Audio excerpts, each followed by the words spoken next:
So in this lecture we talk about group rings essentially, and some group invariants which play a crucial role in computing the homology and cohomology of groups. So let us recall the definition of a G module. So G is a group and A is a left G module if G acts on A from the left side. So you have this tuple G comma A which gets maps to G time A. So 1 should act trivially. So 1 acts trivially means that 1 times A should be A. So in general the trivial action means that G times A should be A.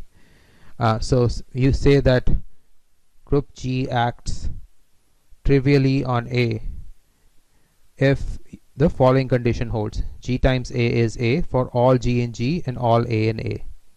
So you have this further two conditions. This now G and H are in group G. You can think of this like this, and then this is standard, it goes linearly. So G times A plus A prime is G times A plus G times A prime, and obviously this one should act trivially.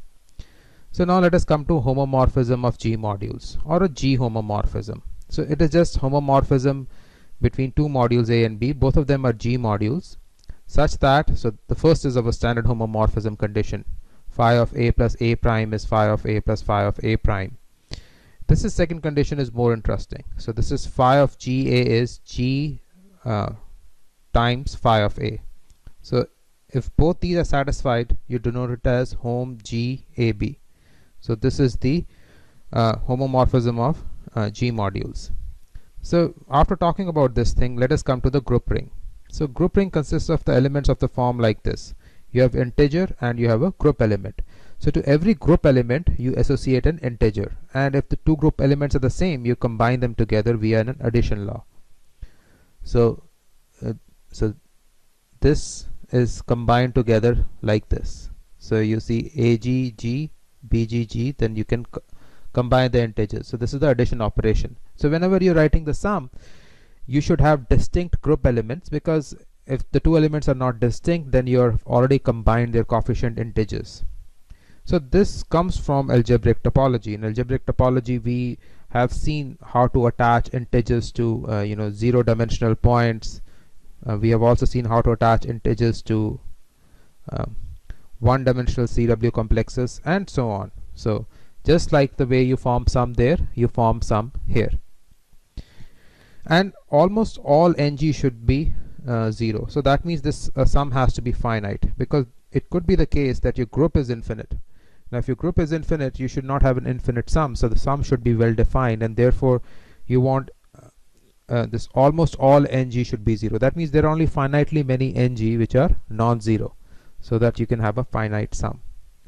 Now we talk about multiplication. So multiplication is induced by group law on the group G and Z linearity. So say there are two elements of this ZG, you can multiply them like this. So again notice that the index here is G, we are changing the index here to H, and then you have G inverse of H times G.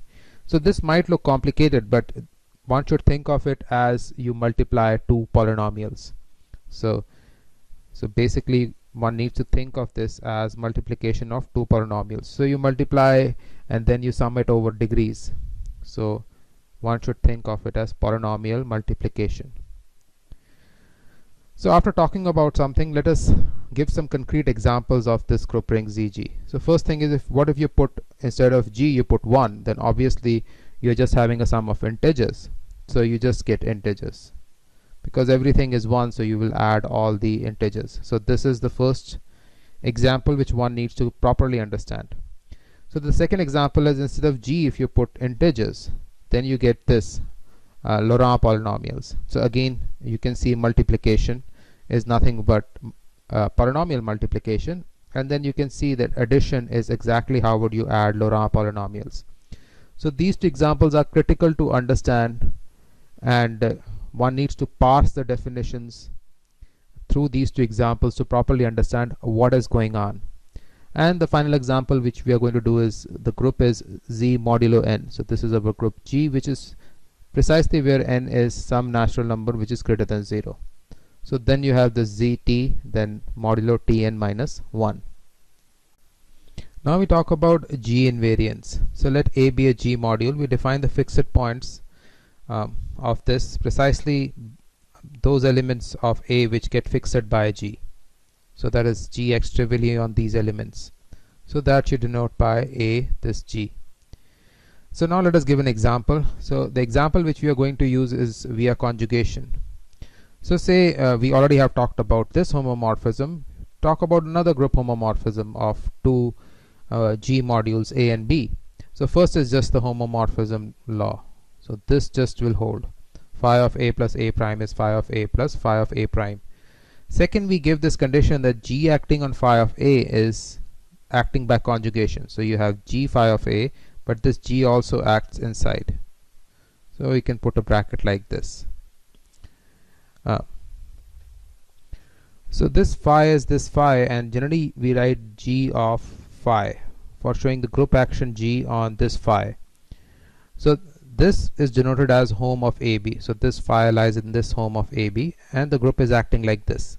So see, we have so here we were talking about G modules A and B, and we're talking about group action. Here we are the group is acting on phi.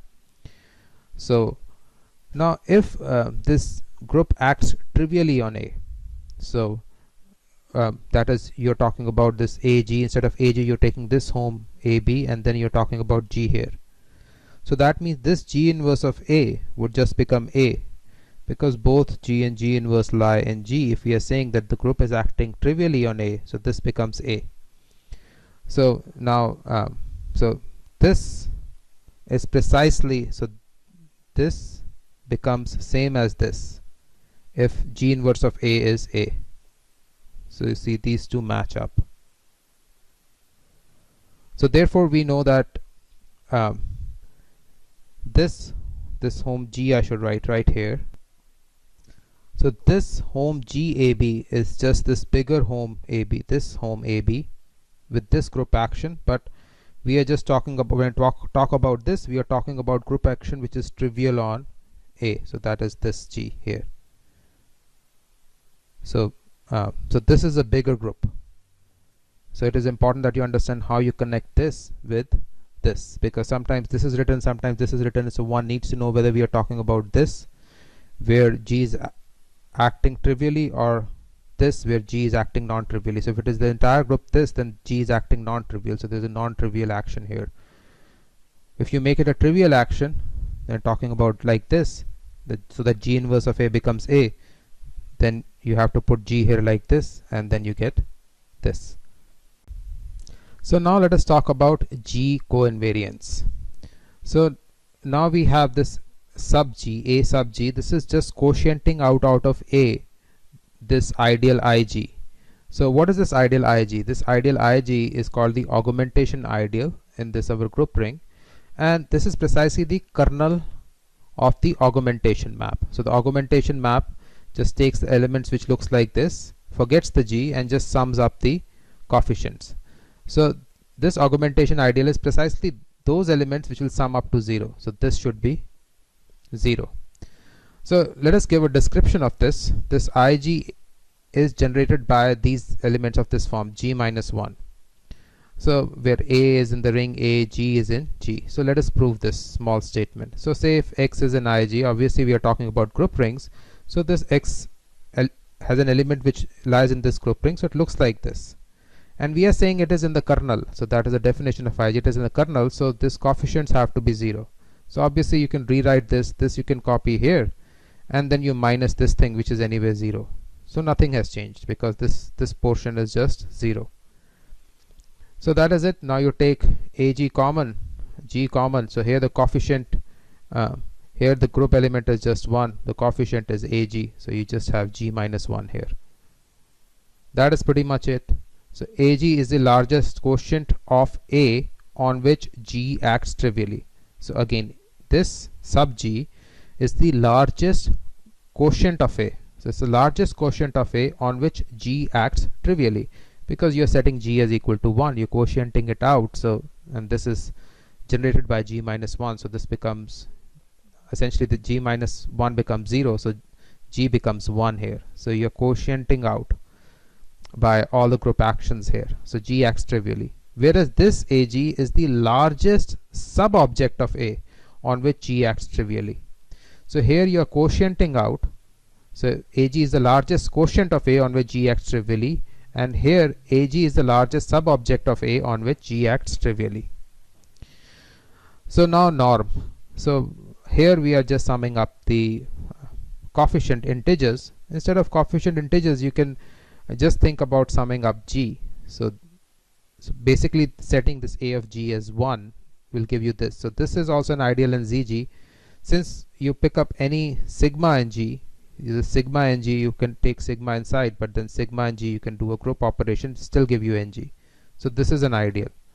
So by NG we simply mean you take the group and operate the same element on n times. So n is any integer, so you just do the same operation. That's a standard NG in any group operation. So this is the group operation. So you're operating G, G, G, G. This entire G's, rows of G's is n times. This entire thing goes n times.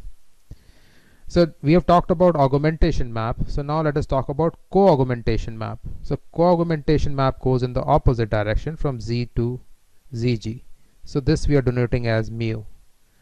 So this mu will take an n and take it to ng. Obviously this n is an integer, and essentially when you take it inside, because this group has 1 in front of it, now you have n in front of it. That's pretty much it. So now let us some examples. So first is that ZG, this small g is just integers, and that just follows from the fact that you are just going to put g as 1, so everything becomes integers. There's nothing else left, because you're quotienting out by this ideal, and that means this g minus 1 is 0. So that is, you're setting g equals to 1. If you set g equals to 1, say set g equals to 1 here, what you're left with is just integers. Now if you take the invariant like this, so you're talking about the trivial action, then you're going to you will simply get n of g, and that you can simply see from here. I'm putting a group action on it and I'm still getting ng. You see the sigma lies in g, is sigma acting on ng, you still get ng. So this gives you the this g invariant here.